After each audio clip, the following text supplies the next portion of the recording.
আলেম ওলামা হাফেজ মুহাদ্দিস মুফতি এবং ধর্মপ্রাণ তৌহিদি জনতার উপরে রাষ্ট্রযন্ত্র যেভাবে হত্যাযজ্ঞ চালিয়েছে, যেভাবে গণহত্যা চালিয়েছে, এটার গণহত্যাকারীদের দৃষ্টান্তমূলক শাস্তি যেন দেশবাসী দেখতে পায়, এদেশের আলেম ওলামা যেন দেখতে পায়।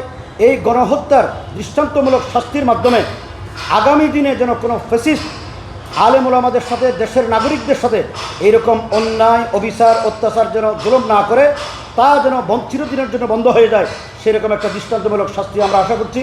আমরা দেশবাসীকে এটাও আশ্বস্ত করতে চাই যে হেফাজত ইসলামের পক্ষ থেকে কোনো রাজনৈতিক দাবি নিয়ে আমরা আসি নাই। আমরা ঈমানি দাবি নিয়ে, যেখানে আল্লাহকে গালি দেওয়া হয়েছে, যেখানে আমাদের প্রিয় নবীকে অসম্মান করা হয়েছে, তার শান মান মর্যাদার উপর আঘাত করা হয়েছে, পবিত্র কোরআনের বিরুদ্ধে যেখানে দাবি উত্থাপন করা হয়েছে, কোরআন বাজেয়াপ্ত করার দাবি উত্থাপন করা হয়েছে, এই রকম একটি জঘন্যতম নাস্তিক্যবাদী যে আস্ফালন আমরা শাহবাগে দেখেছি, এবং যেই নাস্তিক ব্লগাররা যেভাবে আক্রমণ করেছে, সেটা যেন ধর্মীয় অনুভূতিতে আঘাত না দেয়, কোনো ধর্মের বিরুদ্ধে যেন কেউ কথা বলতে না পারে, সেই রকম একটা চূড়ান্ত রায় আমরা দেখতে চাই। এই হত্যাকাণ্ডের সাথে প্রধানমন্ত্রী খুনি শেখ হাসিনা সহ তার মন্ত্রী পরিষদের সদস্য, পুলিশ, র্যাব, বিজিবি, যৌথ বাহিনীর যে সমস্ত কর্মকর্তারা সেই দিন হাসিনার হুকুম পালন করতে গিয়ে এদেশের নিরীহ নিরপরাধ নিরস্ত্র মানুষদের উপরে এরকম গণহত্যা চালিয়েছে, তারা সবাইকে যেন এই বিচারের মুখোমুখি করে এটা দৃষ্টান্তমূলক যেন শাস্তির ব্যবস্থা হয়, সেই জন্য আমরা চিফ প্রসিকিউটর সাহেবকে দাবি জানিয়ে এসেছি। আদালতের কাছে আমরা ন্যায় বিচার কামনা করছি, যেন এই দেশে এরকম হত্যাকাণ্ড করার জন্য অন্য কেউ যেন ভবিষ্যতে সাহস না করে। রাষ্ট্রযন্ত্র যখন লক্ষ লক্ষ মানুষের উপরে গণহত্যা চালায়, তখন লাশ, আপনারা জানেন, শ্রুতি আছে, এবং দেশবাসী আন্তর্জাতিক মিডিয়ার মাধ্যমে দেশবাসী দেখেছে, লাশ গুম করা হয়েছে। মানুষ বিভিন্ন স্থান থেকে এখানে উপস্থিত হয়েছেন। সিটি কর্পোরেশনের এই যে ময়লার গাড়িতে করে একেবারে এখান থেকে তুলে নিয়ে যাওয়া হয়েছে। আপনারা জানেন যে সিটি কর্পোরেশনের ময়লার স্তূপ যাত্রাবাড়ির কাজলাতে, ওখানে মানুষের হাড়গুট, মাথার খুলি পাওয়া গেছে। জুরাইন কবরস্থানে বেওয়ারিশ লাশ দাফন করা হয়েছে। এই যে আঞ্জুমানে মুফতিল ইসলাম, ওরা অন্যান্য সময় 20-30 জন 40 জন লাশ দাফন করে, ওই মাসে প্রায় 500-এর কাছাকাছি ওরা লাশ দাফন করেছে। তাহলে এই বেওয়ারিশ লাশগুলো কোত্থেকে আসলো? এবং আমরা আরও প্রমাণ দিতে চাই যে প্রসিকিউশন যেখানে তদন্ত করেছে, ওনারা লাশ এবং লাশের পরিবার, তাদের কবর যেখানে যেখানে পেয়েছেন তাদেরকে শনাক্ত করেছেন। যে সমস্ত লাশগুলো বেওয়ারিশ দাফন হয়েছে, তাদের তো পরিবার, তাদের ঠিকানা তো চিহ্নিত হয়নি।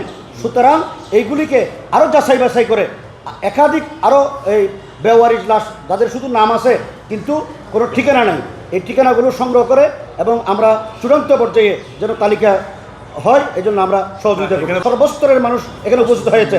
যারা শহীদ হয়েছেন, যে মাদ্রাসার ছাত্রের চাইতে সাধারণ মানুষ বেশি, সুতরাং সর্বস্তরের তৌহিদি জনতা আসছে, শুধু মাদ্রাসার ছাত্র নয়। এটা বিভ্রান্তি চড়ানো হয়েছে যে মাদ্রাসায় তালাশ করলে তো পাবেন। মাদ্রাসা যারা, যে লক্ষ লক্ষ মানুষ যে সারা দেশ থেকে এসেছে, তাদেরকে আপনারা কি মানুষ মনে করেন না?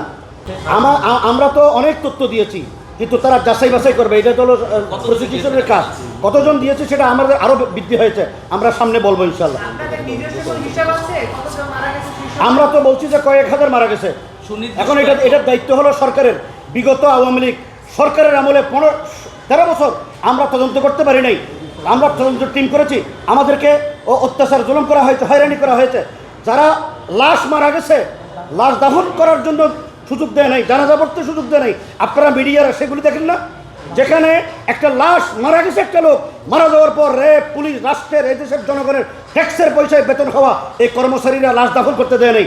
লাশ বাড়িতে দেওয়ার আগে ঘিরে রাখা হয়েছে, আত্মীয় স্বজনকে এসে লাশ দেখতে দেওয়া হয় নাই। এইগুলির কারণে ভীত সন্ত্রস্ত করা হয়েছে। দেশের বিভিন্ন জায়গায় মামলা হয়েছে, শহীদ পরিবার করেছেন, হেফাজতের পক্ষ থেকে করা হয়েছে।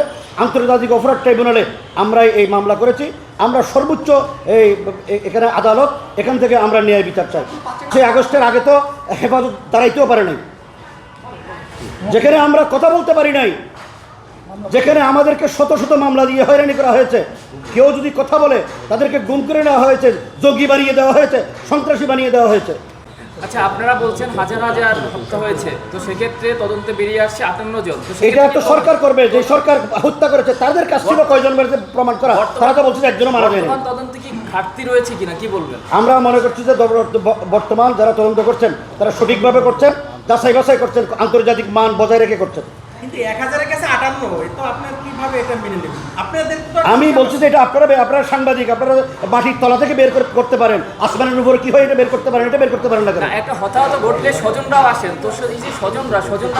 তদন্ত চলছে, তদন্ত ইনশাআল্লাহ সামনে প্রমাণ করবে কয়জন মারা গেছে।